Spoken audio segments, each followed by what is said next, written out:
Hey guys, GHZD here, back with another video. Yes, I am back and I am keen to be back making videos for you guys once again. Now, I wasn't planning on dropping a video about what I've missed and talk about the nest and all that jazz until tomorrow, but something has brought me back early. And believe me when I say this, it's for a good damn reason. The Lost Halls trailer has officially dropped.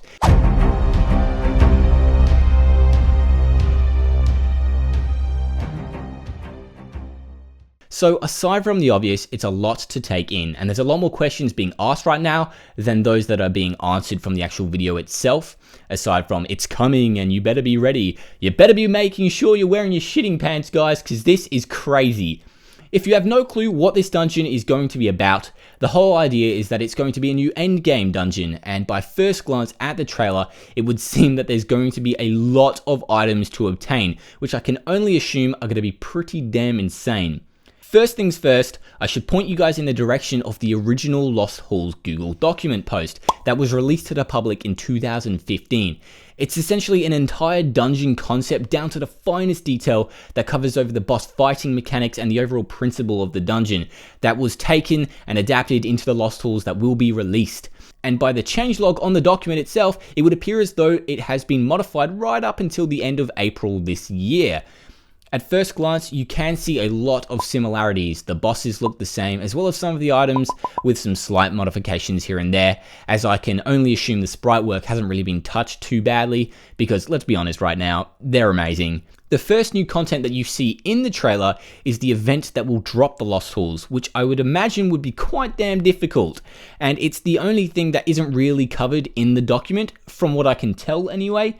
If you guys want to read the document yourself, I'll link it down in the description. It's like a 54-page article, but it's a really cool read if you want to kind of get a feel of what the entire dungeon is going to be about. I do need to tell you though that nothing is confirmed, and from what I can see, the abilities and the stats could be completely changed. Because as you can see here, the new Paladin seal that spawns this large pillar appears to give everybody within the range an armor buff that isn't mentioned at all in the document, because it talks about a damaging buff to everybody. So I'd recommend not taking anything too seriously here, but the items themselves can be seen in this video and document, and it clearly looks like there are some new set items planned, though it's not confirmed if they're actually ST items, because you can see that the archer doesn't have a skin change, even though they're wearing the full set. I guess it could be kind of like the coral set for the huntress from the ocean trench. So I'm going to run you guys through all of the items that we can see, and we'll talk about them a bit. Sound good? All right, let's go. Like I already said, you can see here that the tower is spawned from the Paladin seal. We know this is confirmed because you can see the Paladin actually spawn one later in the video, and it also shows everybody with a damaging and armored buff, which in that combo is going to be crazy, wrecking havoc, you know? Here you can see that the trickster set named the Golem trickster set in the document. The sprites have been changed very slightly, so again, their stats probably aren't the same, but if the stats and abilities are legit, then we'll get a dagger that pierces through obstacles. You heard me right here, folks. The dagger projectiles can pass through rocks, trees, and stuff, you know? Not walls though, because that would be quite overpowered. The prism will spawn a decoy that will actually fight for you, which is so freaking awesome. And the damage is actually really decent. The armor, like it says, is a better leaf hide, and the rusty cuffs are a Sphinx and Crown hybrid, increasing mana and damage output, so that's pretty cool. The next new set of items we can see are what I can only assume is the Void Archer set. Again, the sprites have changed slightly, but the overall color scheme is the same.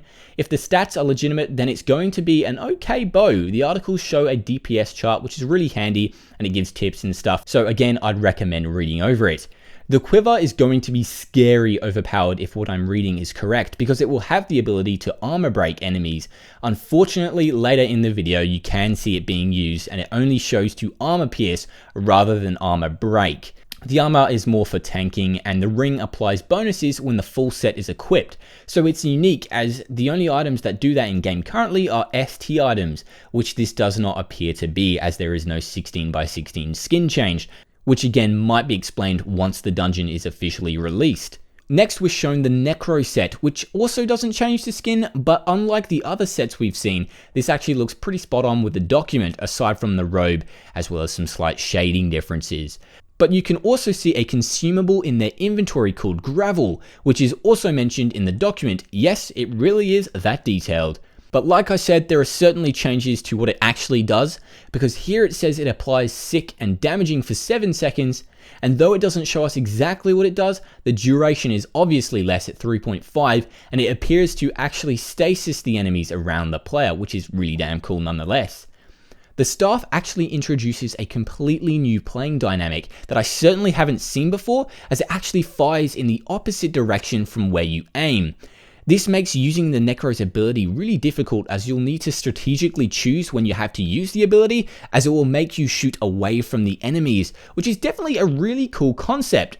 But the staff is crazy powerful, and from what I can see in the trailer itself, this does seem to hold up true. We know this because characters will always face the direction that their cursors are, and because this Necromancer is actually facing backwards as it shoots forwards, we know that the cursor is actually in the opposite direction.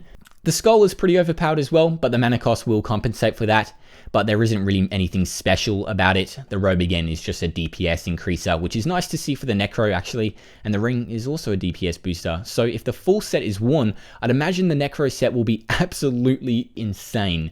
Here you can see the rogue in all his glory, wearing what I can only guess is the cloak that gives damaging if you use it, but the armor he's wearing looks to be the Trickster's set armor rather than the rogue's own version. The dagger is nice to see though. If you don't know what that is, it's the tier 13 dagger, so one above WC tops and one below what BMJ was gifted all those many cycles ago.